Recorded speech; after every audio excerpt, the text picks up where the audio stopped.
जी, अस्सलाम वालेकुम स्टूडेंट्स। आज हमने डिस्कस करना है ज्योमेट्रिक सीक्वेंस।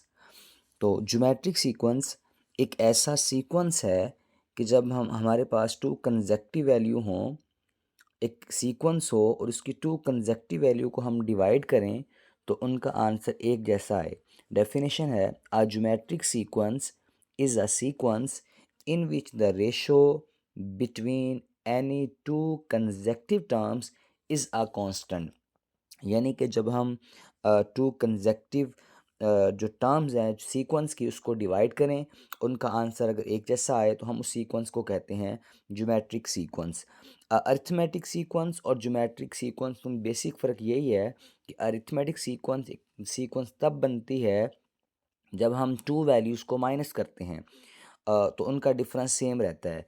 और अरिथमेटिक ज्योमेट्रिक सीक्वेंस तब बनती है जब हम दोनों वैल्यूज़ को, जो टू कंसेक्युटिव वैल्यूज़ हैं, उनको डिवाइड करते हैं और उनका आंसर सेम रहे।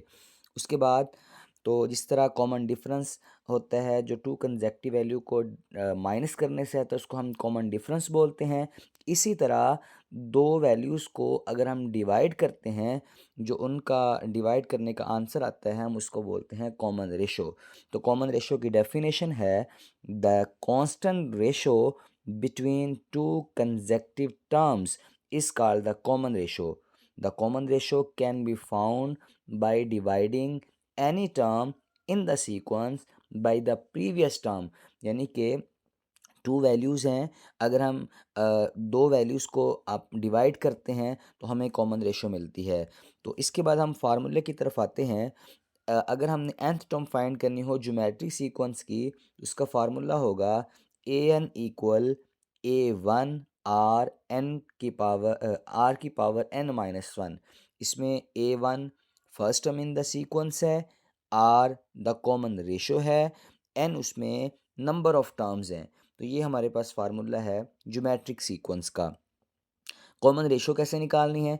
कॉमन रेशो फार्मूला हमारे पास है R equal A N over A N minus one. मतलब जो ए एन है उससे जो पिछली term A N minus one. For example हमने हमारे पास थ्री टर्म्स हैं, A one A two A three. तो हमने आर निकालना है इनका, तो सिंपल आर आएगा A three divided by A two terms. इनकी उससे पिछली टर्म से हमने उसको डिवाइड करना है।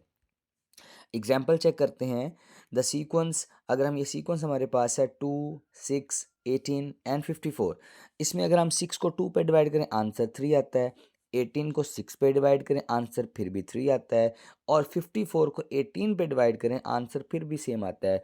तो हम कह सकते हैं कि in a geometric progression with a common ratio of 3। एक और एग्जाम्पल देखते हैं। ये देखें example 2, 4, 8, 16, 32, 64 is GP. GP mean geometric progression.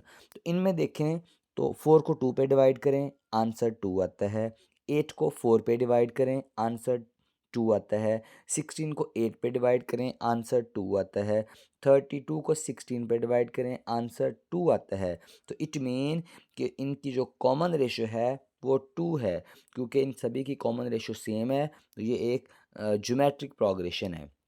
Student याद रखना है कि अरिथमेटिक प्रोग्रेशन में हमने डिफरेंस लेना होता है जिसको कॉमन डिफरेंस बोलते हैं, और ज्योमेट्रिक प्रोग्रेशन में हमने डिवाइड करना होता है, उसको हम कॉमन रेशो बोलते हैं। तो इसके क्वेश्चंस हैं, क्योंकि एक्सरसाइज 3.1 में, तो इंशाल्लाह हम नेक्स्ट इसके क्वेश्चन करेंगे। आप डेफिनेशन को अच्छे से याद कीजिएगा। Thank you so much.